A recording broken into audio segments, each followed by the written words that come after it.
On souhaite développer les compétences émotionnelles de nos collaborateurs parce qu'on est un métier de service, on est en contact permanent avec les clients et forcément à la restauration, métier de passion, d'émotion, ça nous semblait tout à fait cohérent justement de développer ça dans nos équipes.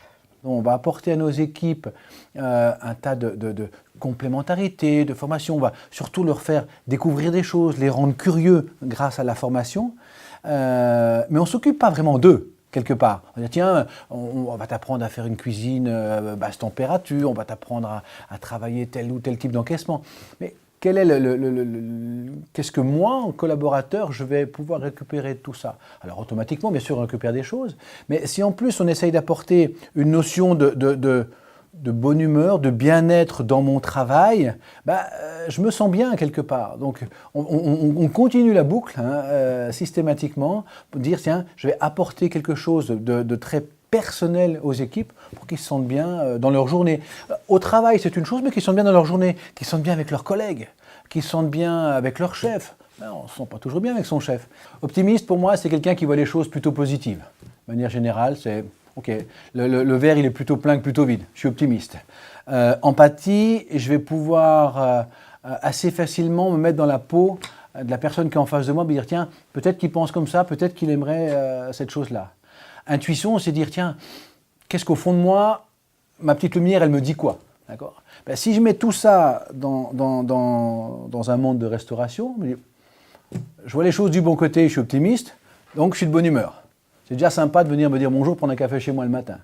Ensuite, l'empathie, ah ouais, je vois aujourd'hui vous n'êtes pas en forme, je vais vous faire un café vachement serré, parce qu'il faut que vous ouvriez un peu vos yeux, d'accord? Donc je me mets un peu dans vos baskets, j'exagère, je force le trait, mais je vais essayer, grâce à l'empathie que j'essaie de développer, de me mettre dans la peau de mon consommateur, pour dire qu'est-ce qui lui ferait plaisir. Et on est très proche de l'intuition, on revient à l'intuition, c'est intuitif. C'est-à-dire que sans rien demander, sans rien faire, je vais lancer des petites choses qui doivent porter leurs fruits. Donc pour moi, ces 3 points-là font partie d'un service de qualité qu'on peut apporter à nos consommateurs de manière générale. Donc c'est vrai que si l'optimisme, c'est la base. Mais on ne va pas acheter 2 kilos d'optimisme au marché. Donc si on peut développer ce côté-là chez les gens par le biais de formation, par le biais d'état d'esprit, de savoir-être, c'est très bien comme ça. On a pu discuter, échanger tous ensemble. On n'était pas abreuvés de documents. C'était vraiment un échange entre nous. Et je crois que c'était le plus important pour moi.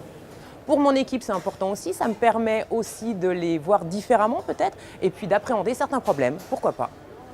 Le lien stratégique en lien avec le client, c'est la bonne ambiance au quotidien et implicitement la disponibilité que le collaborateur aura pour écouter et répondre aux attentes du client. Et dans l'équipe aussi, de favoriser l'échange, la coopération, l'entraide. Et c'est quelque chose d'essentiel aussi dans notre métier.